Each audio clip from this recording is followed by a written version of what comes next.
In this video, I want to talk about failure in an interview and how to deal with it.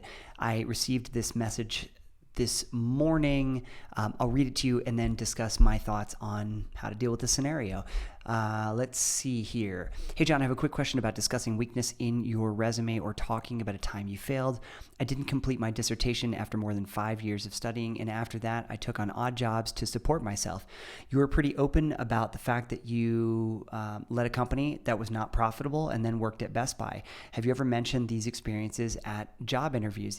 If yes, how do you talk about them and still look like a strong candidate? I feel like I am never doing this right and that recruiters look at me with pity. To put it bluntly, I'm afraid that talking about my failures will make me repulsive to potential employers. Okay, this is really good, really heartfelt message, and I want to address it because failure in our society from a school system perspective is often looked at as a negative thing.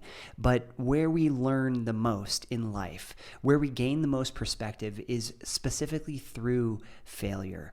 And I've found that some of the biggest failures in my life, like my second company, going out of business and me running out of money and working at Best Buy, as she's referencing, have led to the most perspective, have been the most valuable gifts for me in life now that I reflect on them. And, while you're going through situations like that, they're not gifts. They're terrible. They feel terrible. But when you exit out the other side, you gain perspective. And I think it's important to be open and vulnerable about those things when it comes to a interview question about tell me about a time you failed.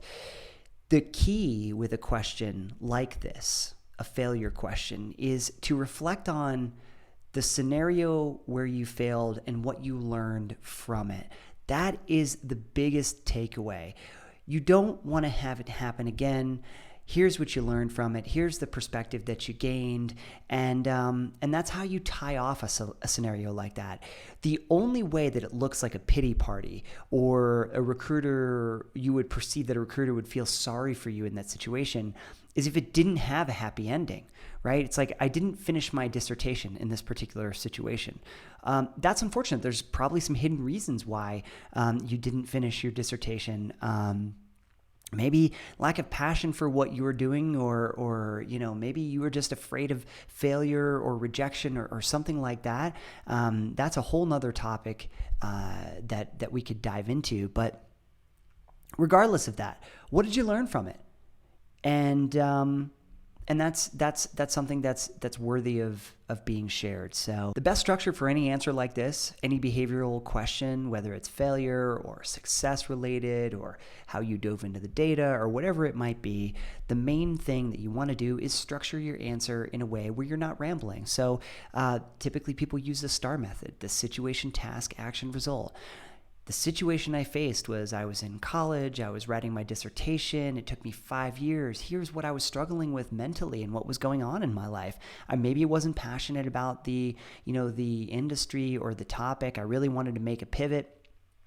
And I wound up taking a number of action steps that took me on a different path. Action step number 1, action step number 2, and here's what I learned. The result, what was the end result or the end learning that you had? So short video to talk about failure, but it's important to embrace failure in life. It's important to remember that school makes us think failure is something we should never do. We should be afraid of. For me, every failure that I've had has been a gift. And it's given me a ton of clarity on which direction I do and don't want to go in my life. And it's grounded me quite a bit. So anyway, if you liked the video, hit the like button. Definitely subscribe. Got a lot more videos coming for you. That seems to be my spiel at the end. But take care. Talk to you soon.